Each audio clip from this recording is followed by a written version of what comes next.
Industrialist रहे। महाराष्ट्र का छोटा सा स्थान है भंडारा, वहां के रहने वाले। 500 रुपए उन्हें लगाए, 1900 की घटना है। 500 रुपए उनके मित्र ने लगाए, कपास का कारोबार शुरू किया। और ऐसा कुछ ऊपर वाले की कृपा हुई कि उस समय में उनको 5-10 लाख रुपए का बड़ा एक असाइनमेंट मिला। और इतना पैसा छोटे से गांव में किसी ने देखा नहीं था। उस समय के हिसाब से आप सोच लीजिए 100-200 करोड़ के करीब का उनको एकदम से मिला। और लेने के लिए मुंबई जाना, मुंबई गए।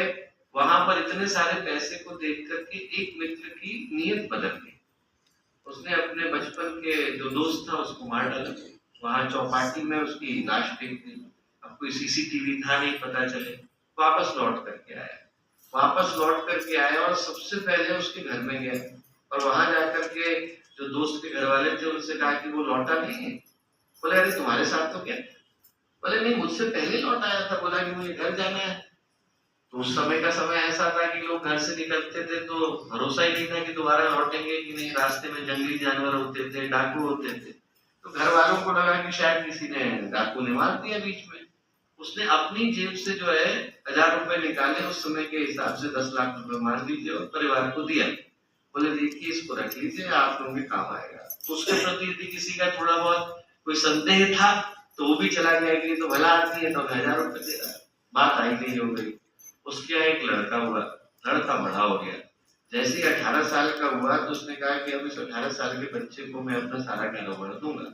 इधर सोचना था कि वो बीमार पड़ा। लड़का बीमार पड़ा और इतना बुरा बीमार पड़ा कि उसने सारे डॉक्टरों को दिखा दिया। नीम, हकीम, आयुर्वेद से लेकर दुनिया के सारे इलाज करा दिए। स्विट्जरलैंड ले गया, वहां इलाज करा दिया। 10 साल के अंदर घर की पूंजी पूंजी चली गई, पाई पाई चली गई। 1500 रुपए बचे।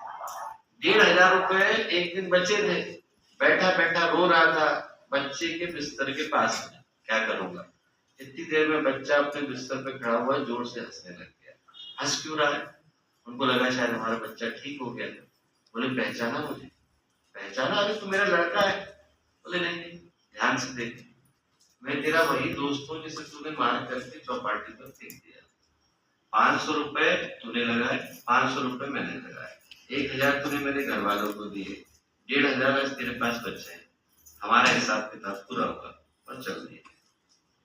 कर्म जो है अपना हिसाब किसी न किसी माध्यम से लेकर के चला जाता है। यथा धेनु सहस्रेषु वत्सो गच्छति मातरः तदा यच्छ्रद्धं कर्म कर्ता रमते गच्छति। जैसे बछड़े को नहीं बताना पड़ता कि 1000 गायों में उसकी माँ कौन सी है, वैसे ही कर्म को नहीं बताना पड़ता कि तुझे करने वाला कौन है, क्योंकि वो हमारा साथ कभी छोड़ता ही नहीं। जैसे ही व्यक्ति शुभ कर्म करता है दोस्तों, वैसे ही जीवन में संतोष निकल कर